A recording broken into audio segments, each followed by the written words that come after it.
अगर आप अकेले यात्रा करने जाते हैं तो आपको बहुत सारे फ़ायदे होते हैं और आपको बहुत सारे एक्सपीरियंसेस होते हैं। तो मैं आज आपको बताऊंगा कि अकेले यात्रा करने के यानी सोलो ट्रैवलिंग के फ़ायदे। सबसे पहला फ़ायदा ये होता है कि जब आप सोलो ट्रैवलिंग करते हैं तो आप अपने बारे में बहुत कुछ चीज़ें जानते हैं। फॉर एग्जांपल, आप खुद को डिस्कवर करते हैं, अपने लाइक्स, डिसलाइक्स, प्रेफरेंसेस, इन सबको आप एहसास करते हैं क्योंकि आप नए जगह पे हैं अकेले। तो नई चीज़ें एक्सप्लोर करते करते आप अपने बारे में बहुत कुछ चीज़ें जानते हैं। अपने ड्रीम्स, अपने एस्पिरेशंस, इन सारी चीज़ों के बारे में आपको पता चलता है जब आप अकेले ट्रैवल करते हैं। तो जब आप अकेले ट्रैवल कर रहे हैं तो आप इंडिपेंडेंस सीखते हैं, खुद पे डिपेंडेंट रहना सीखते हैं क्योंकि आप ट्रैवल की सारी प्लानिंग खुद करते हैं। तो कहाँ विजिट करना है, कौन सी जगह पे स्टे करना है, कौन कौन सी जगह है देखना है, ये सारे डिसाइड आप खुद करते हैं, किसी और पे डिपेंडेंट नहीं रहते हैं। तो इससे आपकी प्रॉब्लम सॉल्विंग स्किल्स और प्लानिंग की स्किल्स दोनों डेवलप होती हैं। जब आप अकेले ट्रैवल कर रहे हैं तो आपके पास काफ़ी ज़्यादा फ्लेक्सिबिलिटी होती है। तो कौन सी जगह आपको देखने हैं, कौन सी जगह स्टे करना है, कहाँ पर रुकना है, कहाँ नहीं रुकना है, ये सारे डिसीजन आप खुद ले सकते हैं।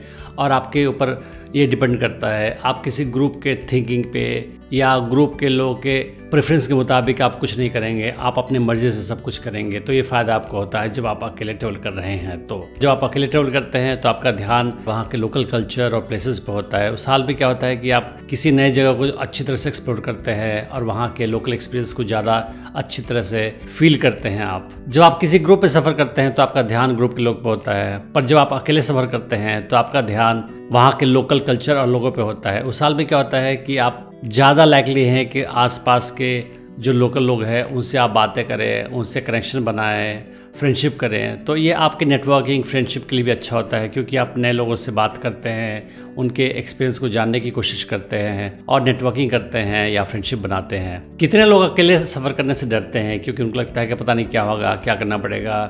तो जब आप अकेले सफ़र करने जाते हो तो आपको काफ़ी ज़्यादा कॉन्फिडेंस बूस्ट भी मिलता है क्योंकि आप अपने फियर को लूज़ कर जाते हो और आप सारे फैसले खुद इंडिपेंडेंटली लेते हो।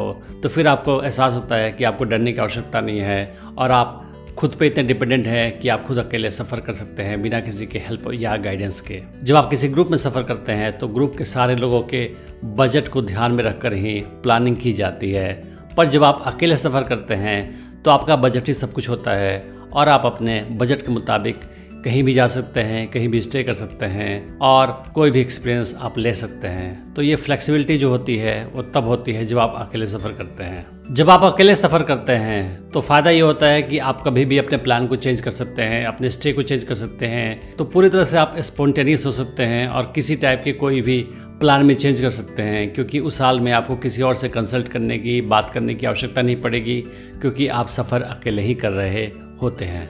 जब आप अकेले सफ़र करते हैं तो आपको काफ़ी ज़्यादा पीस का एहसास होता है, शांति मिलती है क्योंकि आप किसी और इंसान से डिस्ट्रैक्टेड नहीं होते हैं। तो आप शांति से सोच सकते हैं अपने लाइफ के बारे में, अपने एक्सपीरियंसेस के बारे में और अपने आप को मेंटली रिचार्ज भी कर सकते हैं। अकेले ट्रैवल करने का यानी सोलो ट्रैवलिंग करने का एक बड़ा फ़ायदा ये होता है कि आपका कॉन्फिडेंस काफ़ी हाई हो जाता है, आपका प्रॉब्लम सॉल्विंग स्किल्स काफ़ी अच्छा हो जाता है, आप ट्रैवल की प्लानिंग सारा खुद बनाते हो। ट्रैवलिंग के दौरान आपको जो भी चैलेंजेस होते हैं, जो भी मुश्किलें आती हैं, उसका सामना आप खुद अकेले करते हो। तो इससे क्या होता है कि आपको सेल्फ कॉन्फिडेंस आ जाता है और आपको एहसास होता है कि लाइफ के कोई भी चैलेंजेस आप फेस कर सकते हैं अकेले बिना किसी हेल्प के। तो ये आपको स्ट्रॉन्गर बनाता है। तो इस तरह से आपने देखा कि सोलो ट्रैवलिंग के बहुत सारे फ़ायदे होते हैं और आपको सोलो ट्रैवलिंग लाइफ में करनी चाहिए। इससे आपको बहुत कुछ सीखने को मिलेगा और लाइफ में बहुत सारी चीज़ें आप एहसास करोगे अकेले ट्रैवल करके। मैं उम्मीद करता हूँ कि इस वीडियो से आपने बहुत कुछ सीखा होगा। Thanks for watching the video.